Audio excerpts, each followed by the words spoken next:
At 3 a.m., Jane Goodall heard it, chimpanzees nearby. Jane noticed the silence first. Not the usual kind.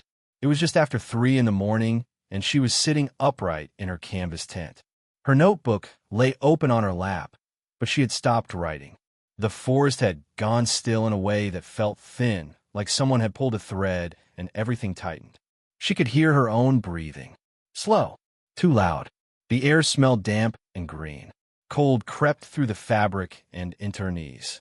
Somewhere far off, an owl had been calling. Then it stopped. That was the small thing. The owl never stopped this fast. Jane held her pencil without moving it. Her fingers felt stiff. She listened harder, but the jungle did not answer right away. No insects, no leaves shifting. Even the river sounded farther than before. She leaned slightly toward the tent opening, careful not to rustle the fabric. Her neck tingled, the way it did when she felt watched, though she saw nothing but darkness and a pale slice of moonlight. The chimpanzees should have been sleeping high in the trees by now. They usually were. So why did the quiet feel like waiting? Jane waited before stepping out. She always did at night. The forest had its own timing, and she tried not to push against it. When she finally eased the tent flap open, the cool air touched her face. It smelled of wet bark and old leaves. Her shoulders lifted without her meaning to. She let them fall again. Slow. Quiet. The first thing she noticed was where the chimpanzees were not. She could usually make out shapes in the trees by now. A dark arm. A rounded back. A nest shifting as someone turned in sleep. Tonight, the trees looked empty. Too empty. The branches were still, even the thin ones that usually swayed from small movements above. Jane took one step forward, then stopped. Her foot hovered just above the ground. She felt the pull in her calf, the slight shake from holding still. She placed her foot down carefully, testing the earth. It was firm, drier than she expected. She listened. There was a soft sound then. Not a call, not a hoot, just a faint brush of skin on bark. It came from lower than usual. Much lower. Jane tilted her head. Her breath shortened before she caught it. Chimps did not sleep low unless something had changed, or unless she was wrong. She told herself that first. You're guessing. The dark played tricks. Sound traveled oddly at night. She waited for movement to prove her right. None came. She could feel her heartbeat in her throat now. It was not fast, just present. She swallowed and tasted the air, sharp and green. Another sound followed. A quiet huff. Then nothing. No pant hoot rose to meet the night. No soft whimper from an infant. The group was known for murmuring even in sleep. Tonight, they held their voices close.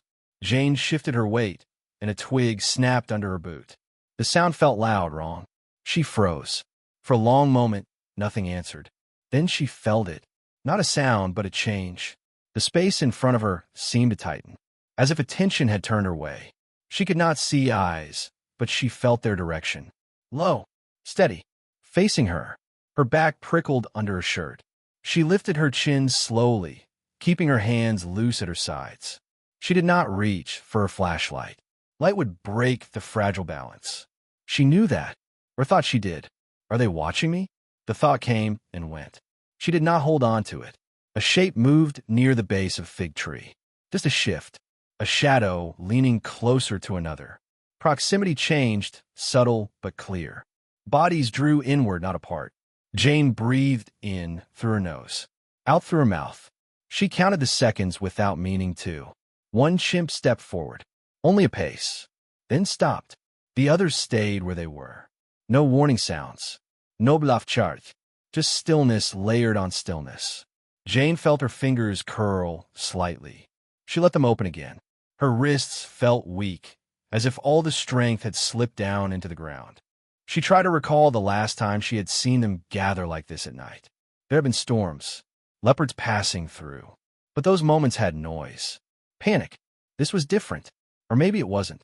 Maybe they were always like this, she told herself. Maybe I just never noticed. The thought did not settle her. Another chimp shifted its weight. Jane heard the faint scrape of knuckles on dirt. The sound stopped halfway through, as if the movement had been reconsidered. Her chest felt tight now. Not painful, just full. She realized she was holding her breath again and let it go in a slow stream.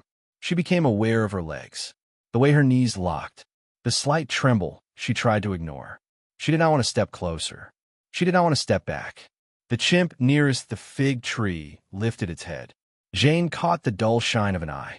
It was open, alert, fixed in her direction, though she could not be sure it was looking at her. Eye contact at night was dangerous, or meaningful, or neither. She looked down at the ground instead, at the pale shapes of fallen leaves. She felt the cool air slide down the back of her neck. The group stayed silent. No booming sounds, no soft reassurance between mothers and infants.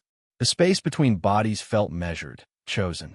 Jane wondered if she had walked into something already in motion, a shift she did not understand yet, or if she was the reason for it.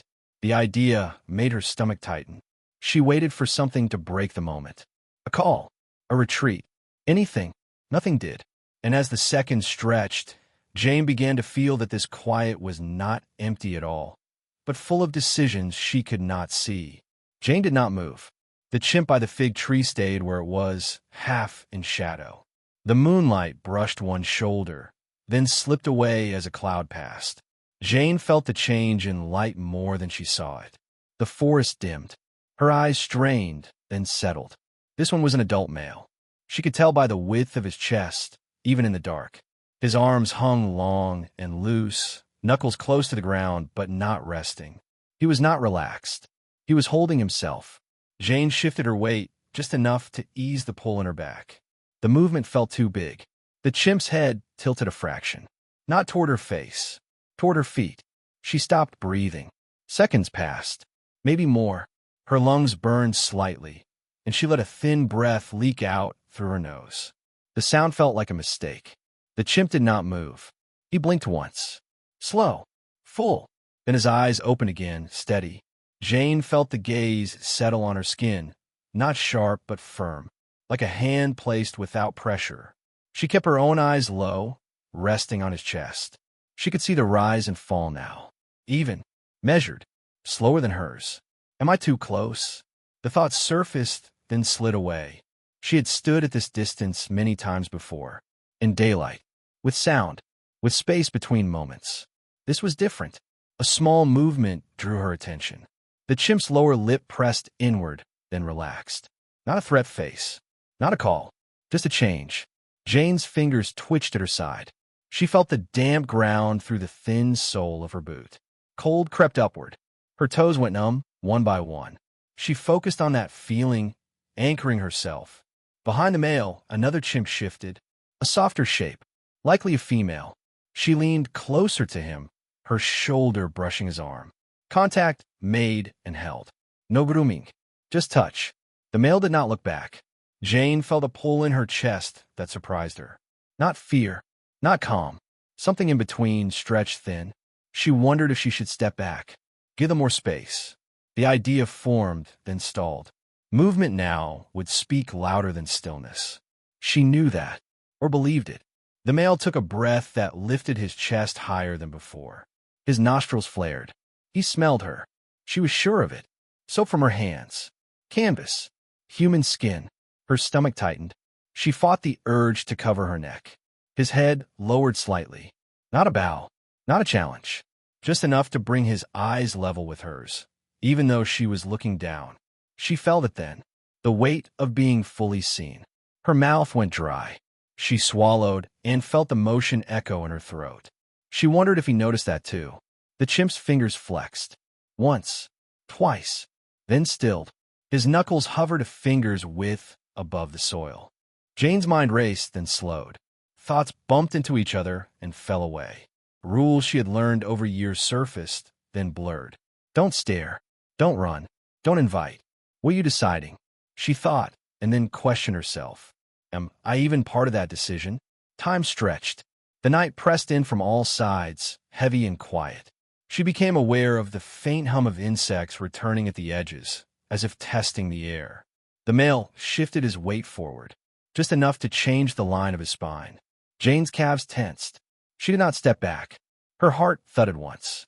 Hard, then settled into a slower rhythm, matching his more than her own. It made a sound then, Very soft. A breath pushed through closed lips. Not a call. Not meant to travel. Jane felt it more than heard it. She raised her eyes a little, just enough to meet his gaze for a brief second. It felt like touching something hot and pulling away at the same time. Nothing happened. No charge. No retreat. No sound from the group. The moment held, fragile and exact.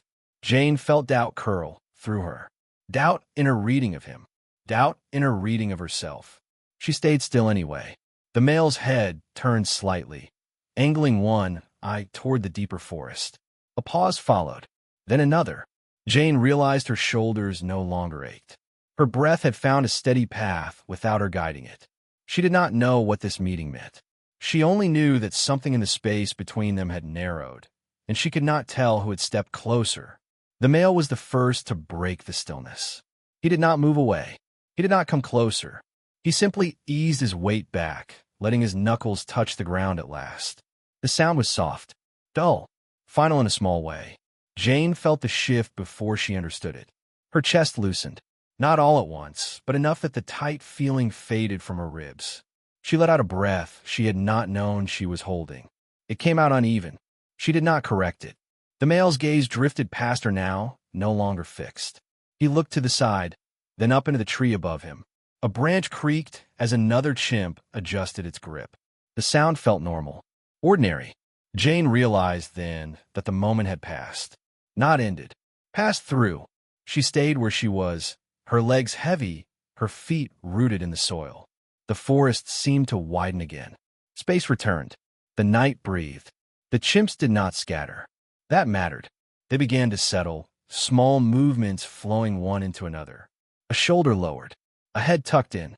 The female behind the male leaned her weight fully against him now. He allowed it without looking. Jane watched this with a strange calm. She understood something had changed between them, even if she couldn't name it. It was not trust. That word felt too large, too clean. It was not tolerance either. That sounded thin, almost dismissive. It felt more like recognition, not of who she was, but of how she was standing there.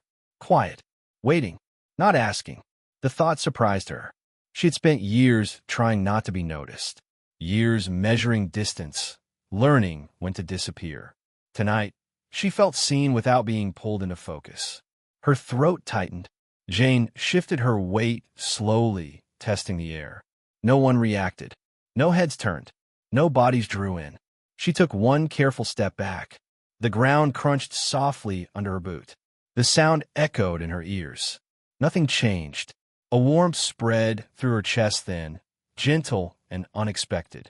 It did not feel like victory. It felt like relief. She realized how tired she was, not just from a night, or the long days, or the constant watchfulness. Tired from holding herself at the edge of everything, from staying careful all the time. She leaned her hand against the rough bark of a nearby tree. The texture grounded her. Cool, solid, real. The male glanced at her once more. Brief, almost casual. Then he looked away again. Jane felt a small smile touch her mouth before she could stop it. It faded just as quickly. This was not hers to shape. She thought of her notes, her charts, the lines and marks she made each day. Useful things, necessary things, but thin compared to this. This moment would not fit cleanly onto a page. She had always believed that patience would open doors, that if she waited long enough, watched closely enough, understanding would come.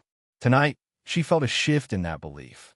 Maybe understanding did not always arrive as answers. Maybe sometimes it arrived as a feeling that settled in the body, a sense of rightness, of alignment, of being in the right place, even without knowing why. The chimps began to groom now. Soft sounds of fingers through hair. A quiet lip smack. The rhythm was slow, unhurried. Life is resuming.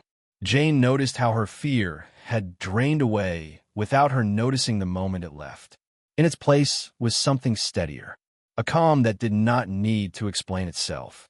She felt closer to them than she had in weeks. Not emotionally attached, not blurred at the edges, just nearer, as if the line she had drawn between observer and observed had thinned, not vanished. She questioned herself again. Am I reading too much into this? The thought came easily now, without a bite. Maybe she was. Maybe tomorrow will look just like yesterday. Maybe this night would never repeat itself. That was fine.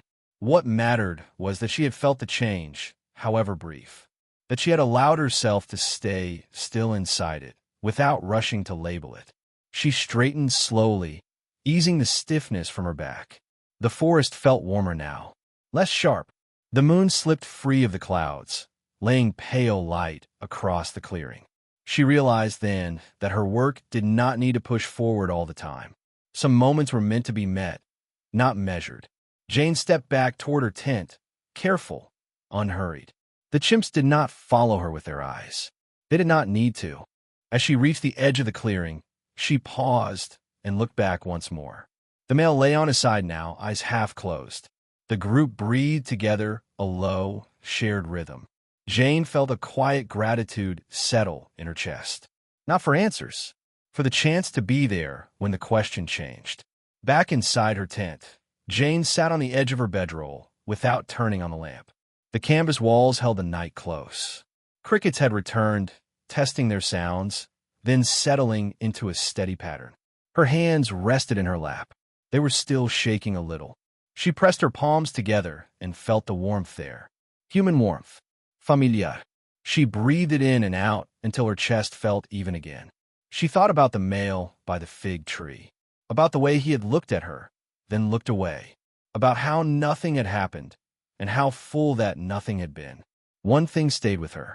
Why the group had gone silent before she ever stepped out. She could not explain that. Not yet. Maybe not ever. They had changed before she entered the space. Or maybe she had walked into a moment already shaped by something else. A sound she did not hear. A scent carried on the air.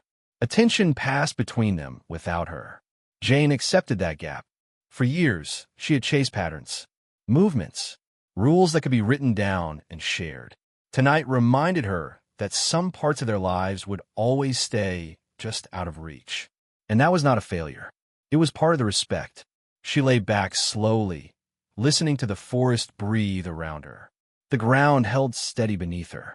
The chimps slept nearby, their lives brushing close to hers without crossing over. Jane closed her eyes. She did not feel alone. She felt careful, awake, a little changed, and she wondered, quietly, without needing an answer, have you ever felt like an animal understood you in ways you couldn't explain?